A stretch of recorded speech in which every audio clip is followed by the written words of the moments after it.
एक छोटा सा गांव था। बाढ़ आने की वजह से पूरा गांव खाने पीने की परेशानी झेल रहा था।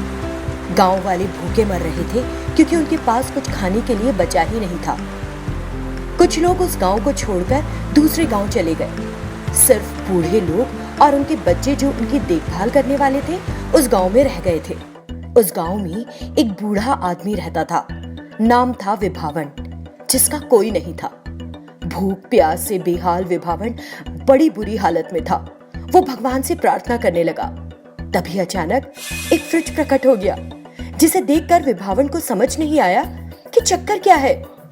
डरो मत, मैं यहाँ तुम्हारी मदद करने आया। मैं तुम्हें खाना दे सकता हूँ, तुम्हारी भूख मिटा सकता हूँ। तुम मेरे अंदर अपना हाथ डालो और जो चाहे मांग लो। विभावन की तो बाँछें खिल गई। उसने फ्रिज के अंदर हाथ डाला और कुछ खाने के लिए मांगा। उसी पल ढेर सारी मजेदार चीजें खाने के लिए सामने आ गई। विभावन बड़ा खुश हुआ और उसने सब कुछ खा लिया। जब भी तुमको भूख लगे मुझे बुला लेना, मेरा नाम है छोटू।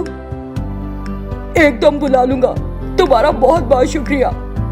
दूसरे ही पल फ्रिज वहां से गायब हो गया और दूसरे घर गया। फिर वही बात उस परिवार से भी उसने कही। उस परिवार के लोगों ने भी अपने हाथ उसके अंदर डाले और जो चाहा वो मांग लिया। अगले ही क्षण तरह तरह के पकवान उनके सामने प्रकट हो गए। इस तरह वो फ्रिज उस गांव के हर घर गया और लोगों को खाना खिलाया। इसी तरह कुछ दिन बीत गए। उस गांव की खोई हुई शांति धीरे धीरे वापस आ गई। फिर एक दिन वो फ्रिज विभावन के पास गया और बोला, देखो विभावन, अब मेरे जाने का वक्त आ गया है, क्योंकि अब पूरा गांव फिर से सामान्य स्थिति में है। सब लोग अपना काम कर रहे हैं। अब मेरी जरूरत नहीं, तो अब मैं चलता हूँ। विभावन रोने लगा। देखो छोटू, यहाँ सबके पास उनका परिवार है, बस मैं ही अकेला हूँ। मेरे साथ कोई नहीं। मैं खुद काम करके सिर्फ अपने दम पर कुछ नहीं कमा पाता। तुम मेरे साथ रहो, तुम्हारे साथ बड़ा अपनापन लगता है। प्लीज छोटू। अरे विभावन, उदास मत हो, मैं तुम्हारी मदद करूंगा। कहीं नहीं जाऊंगा, तुम्हारे साथ ही रहूंगा। लेकिन और भी गरीब है ना, उनके पास भी जाऊंगा, उन्हें खिलाकर वापस आ जाऊंगा। ठीक है छोटू, मुझ जैसे बहुत से गरीब लोगों को तुम्हारी वजह से खाने को मिलेगा। वो भूखे नहीं रहेंगे। तुम महान हो। उसके बाद से विभावन मैजिक फ्रिज की मदद से आराम से रहने लगा। विभावन को उसकी जरूरत का खाना खिलाकर मैजिक फ्रिज वहां से गायब हो जाता और दूसरे गरीब परिवारों को खिलाने जाता। इस तरह विभावन को वो मैजिक फ्रिज मिल गया और उसकी मदद से पेट भर खाने का सहारा, और विभावन अब खुश रहने लगा।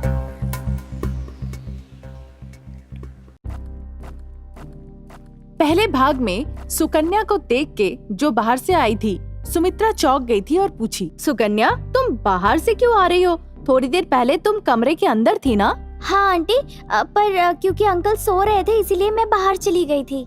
ऐसा क्या? तुम्हारे अंकल तो डर गए थे ये सोचकर कि सांप फिर से आ गया। सही सोचा, पहले से ही वो आ चुका है। एक इंसान इस घर का बहुत जल्द मरने वाला है। डरिए नहीं अंकल, हम हैं ना आपके साथ। मैं आप सभी का ध्यान रखूं। तुम्हारी बातें सुनकर मुझे थोड़ी हिम्मत आ रही है। कुछ दिनों के लिए तुम हमारे साथ ही रह जाओ। सुकन्या ने भी हाँ कहकर हामी भर दी। धन्यवाद। वैसे आज हमारा बेटा घर आने वाला है, मैं तुमसे उसकी परिचय कराऊंगी। सुमित्रा का बेटा अभिराम घर आया। सुमित्रा ने अभिराम की परिचय सुकन्या से कराई। सब मिलके कुछ देर बातचीत किए। फिर वो सोचे रात हो गई है, सो जाना चाहिए अब। जब वो सो रहे थे, सुमित्रा अपने पति के कमरे में गई। फिर वो एक तकिया लेकर उसके मुंह को दबाकर मारने की कोशिश करने लगी। इसी के साथ संदीप को सांस लेने में मुश्किल हुई और उसकी जान चली गई। दूसरे दिन सुमित्रा ने सुकन्या और अभिराम से कहा कि एक सांप के डसने की वजह से संदीप की जान चली गई। ये जानकर अभिराम काफी दुखी हुआ।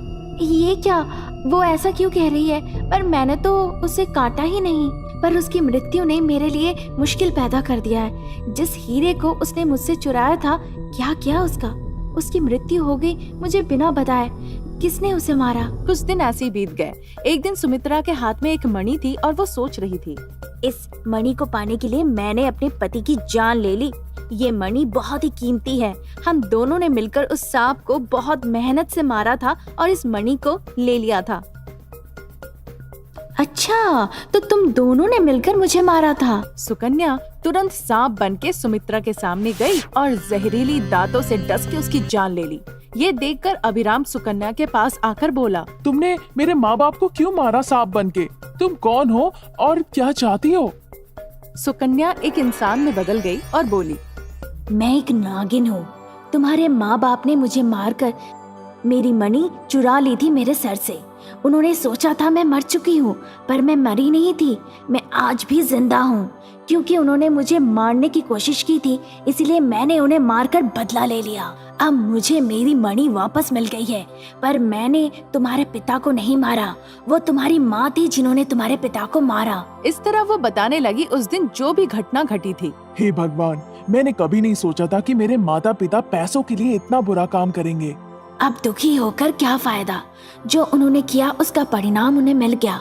मेरा काम यहाँ खत्म हो गया। बदला ले लिया मैंने और मुझे अपनी मणि भी वापस मिल गई है। मैं जा रही हूँ, अलविदा। ये कहकर सुकन्या फिर से सांप बनी। बुजुर्ग कहते हैं पीढ़ियों से पीढ़ियों तक सांप अपनी दुश्मनी याद रखते हैं। ये कहानी है एक शक्तिशाली नागिन की जो अपनी भेष और आकार बदल सकती थी। उसका नाम सुकन्या है। वो कोई आम महिला नहीं थी, बल्कि धूर्त महिला थी। लंबे समय से वो एक परिवार से बदला लेने के इंतजार में थी। वो पूर्णिमा का दिन था। जंगल काफी घने थे। संदीप और उसकी पत्नी बीच रात कार से जंगल के रास्ते से जा रहे थे। अचानक कुछ गड़बड़ी की वजह से उनकी गाड़ी रुक गई। वो गाड़ी से उतर आए। ये देखकर सुकन्या सोची, संदीप, मैंने तुम्हारे लिए बहुत सालों से इंतजार किया है। तुम कहाँ थे इतने दिनों से? फिर वो सांप में बदल गई और उसे डस ली। उसी वक्त संदीप जोरों से चिल्लाया और गिर गया। जब उसकी पत्नी सुमित्रा डर गई, सुकन्या फिर एक महिला बन गई और उसके पास आई। क्या हुआ? किसी सांप ने इसे काट लिया क्या? क्या? सांप? अब मैं क्या करूं? मेरी सहायता करो। तुम चिंता मत करो, मुझे आयुर्वेदा पता है, सब ठीक हो जाएगा। ये कहकर वो कुछ पत्ते लाई और घाव पे लगा दिया। कुछ देर बाद उसे होश आया और स्वाभाविक हो गया। धन्यवाद मैडम, पर आप इतनी रात को यहाँ क्यों आए हैं? क्या कर रही हैं यहाँ? मेरा कोई नहीं है, मैं अनाथ हूँ। मैं जंगल में ही रहती हूँ। ओ अच्छा, चिंता मत करो, ये लो। इसमें हमारा पता लिखा है। तुम्हें जब भी जरूरत हो हमारे पास आ जाना। ये कहकर वो कार वहाँ छोड़ के पैदल चले गए। फिर सुकन्या ने सोचा, मैं आऊंगी, मैं जरूर आऊंगी। मैंने अपने विष से नहीं मार के उसकी जान बचाई। क्यों?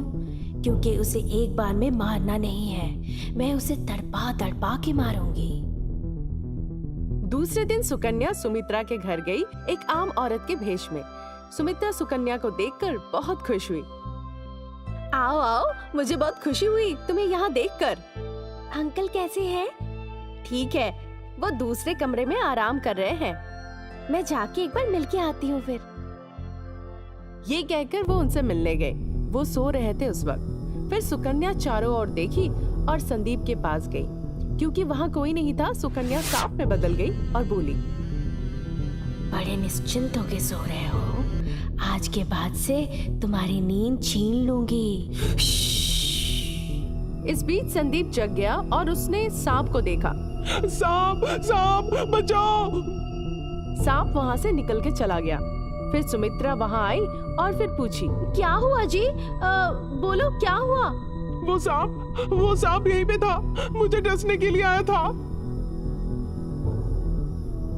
कोई सांप नहीं है, डरो नहीं। वो लड़की जिसने हमें कल बचाया था आपको देखने आई है यहाँ। वो तुम्हारे कमरे में भी आई थी, पर गई कहाँ?